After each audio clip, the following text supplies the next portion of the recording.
Assalamualaikum Sobat Football United. Ringan amatiran ala gua, Ruben Amorim sudah diresmikan sebagai manajer Manchester United, atau judulnya kali ini adalah head coach dari Manchester United. Ada hal yang berbeda tentu saja antara head coach dengan manajer, tapi yang jelas dia yang akan bertanggung jawab untuk melatih Manchester United, mengimplementasikan strategi, taktik, rencana di atas lapangan dengan harapan Manchester United bisa memainkan sepak bola yang lebih bagus, dan tentu saja yang penting juga adalah mendapatkan hasil yang lebih bagus, lebih positif. Nah, Ruben Amorim ya, ini sebenarnya bukan nama baru jika dikaitkan dengan klub Premier League. Di musim panas kemarin, Ruben Amorim sempat didekati oleh ataupun diproses bahkan ya oleh setidaknya dua klub Liga Inggris, yaitu adalah Liverpool dan juga West Ham. Menarik kenapa akhirnya Ruben Amorim tidak jadi nih dengan mereka, namun justru beberapa bulan kemudian kembali lagi Premier League dengan Manchester United. Di sisi lain ya, kalau dari salah satu berita yang gue dapatkan di MUFC MPB, dikabarkan bahwa Omar Berada di hari Senin ketika dia menyelesaikan Erik ten Hag, dia langsung terbang ke Sporting di hari yang sama ke Portugal ya, bertemu dengan klub Sporting dan langsung mengatakan dia menginginkan Ruben Amorim. Jadi memang Ruben Amorim ini dilihat sebagai sosok yang diinginkan oleh Ineos sebagai posisi manajer itu tadi. Nah, balik lagi nih.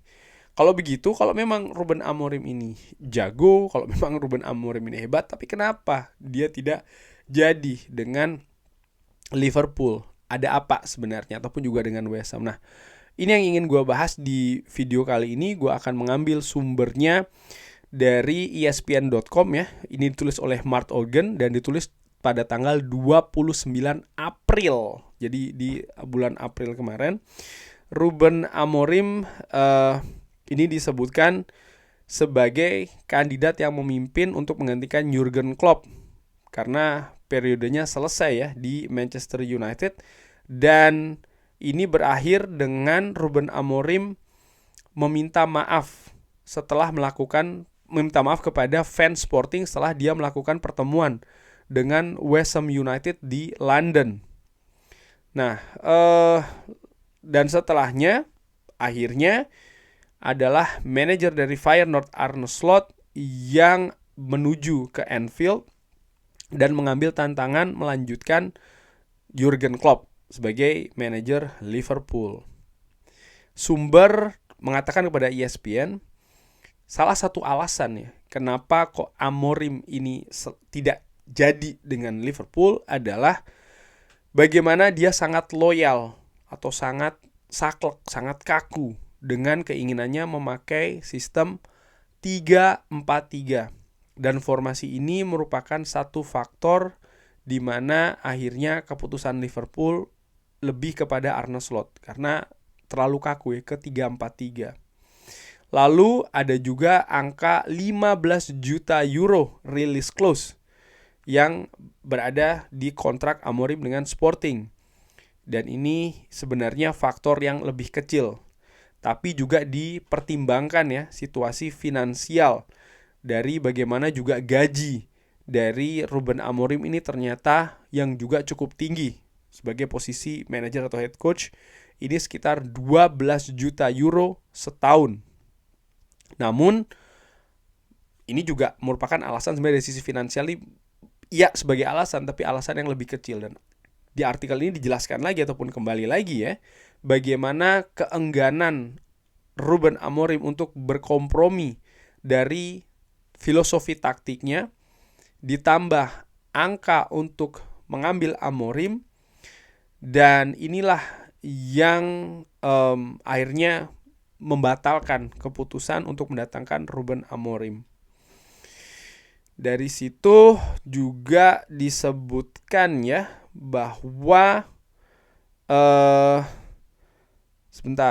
terkait dengan West Ham United pun juga demikian, yang melakukan pembicaraan detail dengan Ruben Amorim untuk mencari pengganti dari David Moyes. Dan pada saat itu Julen Lopetegui juga menjadi salah satu kandidat untuk posisi menjadi manajer dari West Ham. Ternyata alasannya juga kurang lebih sama, sehingga akhirnya West Ham lebih memilih untuk mengambil Julen Lopetegui. Kenapa sih kok taktik ini ataupun 3-4-3 ini yang menjadi deal breaker?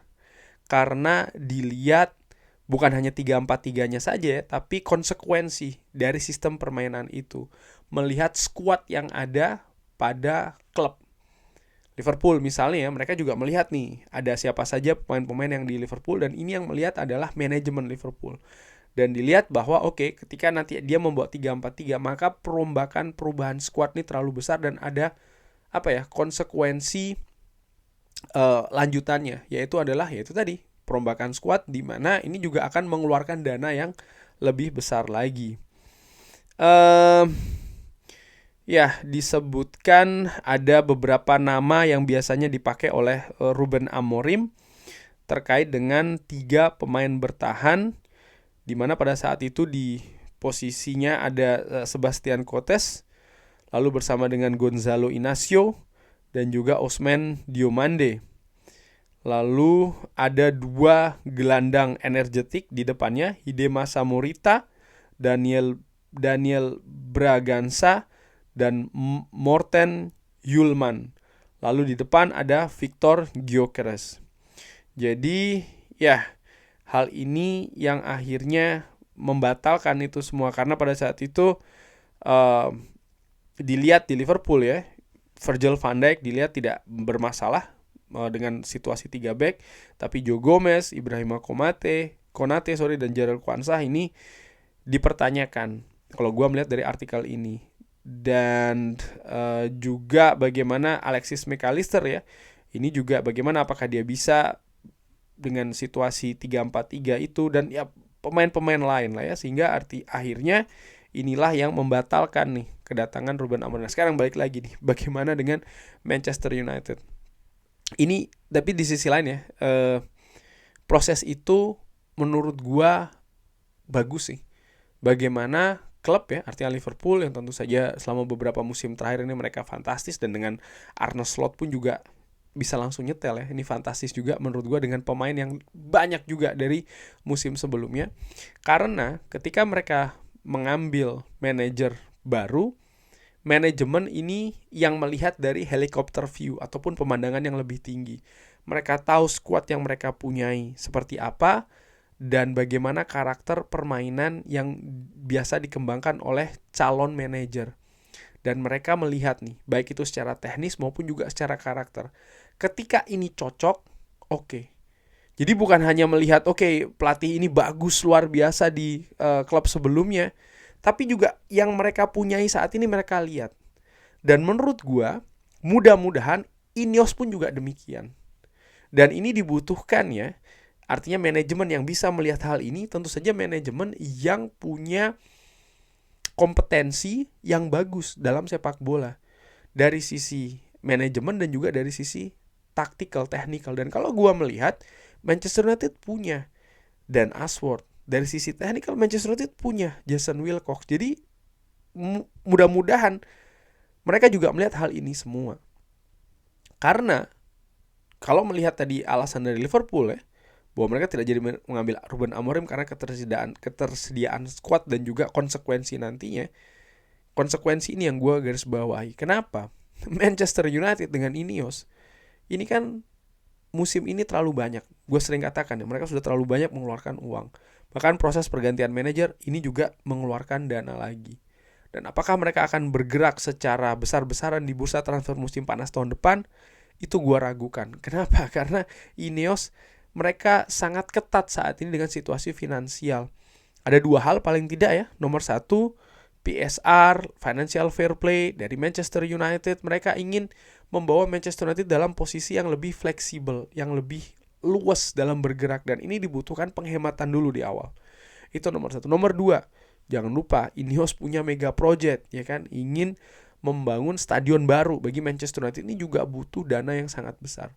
Oleh karena itulah mereka tentu saja akan berhitung, mereka akan ketat juga nih dalam belanja pemain di musim panas nanti atau bahkan di musim dingin nanti. Oleh karena itulah bagaimana manajemen Manchester United ketika akan mengambil Ruben Amorim penting juga nih untuk melihat skuad yang ada ini, karena menurut gua paling tidak ya, setidaknya sampai dengan akhir musim nanti Ruben Amorim akan apa ya, dia dalam tanda kutip harus berkreasi dengan skuad yang ada ini, dari kiper sampai penyerangnya, ini yang harus dimaksimalkan sama dia dengan pemain seperti ya siapapun itulah saat ini yang ada di skuad Manchester United, semuanya harus dimaksimalkan. Menurut gue seperti itu, karena musim ini tantangannya adalah dia harus beradaptasi ya, Ruben Amorim dan juga staf kepelatihannya dengan para pemain. Para pemain pun juga harus beradaptasi dengan sistem dari Ruben Amorim di mana musim sudah berjalan. Ini bukan di pre-season lagi, tapi musim sudah berjalan. Artinya ketika dia melakukan trial and error ataupun uji coba dalam pertandingan resmi di kompetisi, ya kalau berhasil dia mendapatkan kemenangan, Manchester United naik peringkatnya. Tapi ketika gagal, ya Manchester United turun peringkatnya. Walaupun dari kegagalan tuh mungkin dia bisa dapat pelajaran ini dan itu, tapi ya hasilnya Manchester United pasti akan kehilangan poin gitu. Sementara trofi ataupun hasil maksimal ini dinantikan oleh fans di akhir musim nanti. 2 musim sebelumnya, tiap musim selalu ada trofi. Musim ini sih menurut gua pun juga pengharapannya kurang lebih sama ya, bagi sebagian besar fans mengharapkan Manchester United tidak dengan tangan hampa, dan ini merupakan tantangan besar bagi Ruben Amorim. Namun tantangan ini bisa diminimalisir jika 2 hal. Nomor 1, manajemen sudah melihat dulu nih ya skuadnya dan juga Ruben Amorim. Lalu nomor 2, tentu saja Ruben Amorim sendiri sebelum dia mengambil tawaran dari Manchester United bukan hanya melihat oke, Manchester United klub besar, Premier League, liga besar juga, enggak, tapi dia juga sudah memiliki visi dari ketersediaan skuad di Manchester United. Ini menurut gue penting. Nah, mudah-mudahan itu semua sudah terjadi sih ya.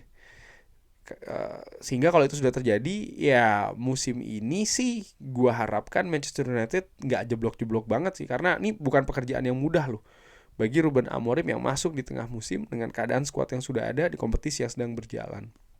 Tapi balik lagi ya, terkait dengan kenapa kok Ruben Amorim ini tidak ke klub lain, tidak ke tidak ke Liverpool ataupun juga ke West Ham. Ternyata memang Ruben Amorim ini dinilai dalam tanda kutip kaku di dalam sistem permainannya, dan dinilai memang tidak cocok dengan klub tersebut, dan ini menurut gue penting. Dan mudah-mudahan Manchester United juga sudah menganalisa itu dan akhirnya memutuskan bahwa oke, dia cocok dengan klub Manchester United. Ini kita lihat ya, mudah-mudahan musim ini adaptasinya bisa lancar-lancar saja. Dan ini juga penting sih, artinya dengan situasi seperti ini maka ya sebagai fans ya, paling tidak gue Sharingan Amatiran harus mengatur nih ekspektasi untuk Manchester United musim ini seperti apa. Kurang lebih seperti itu.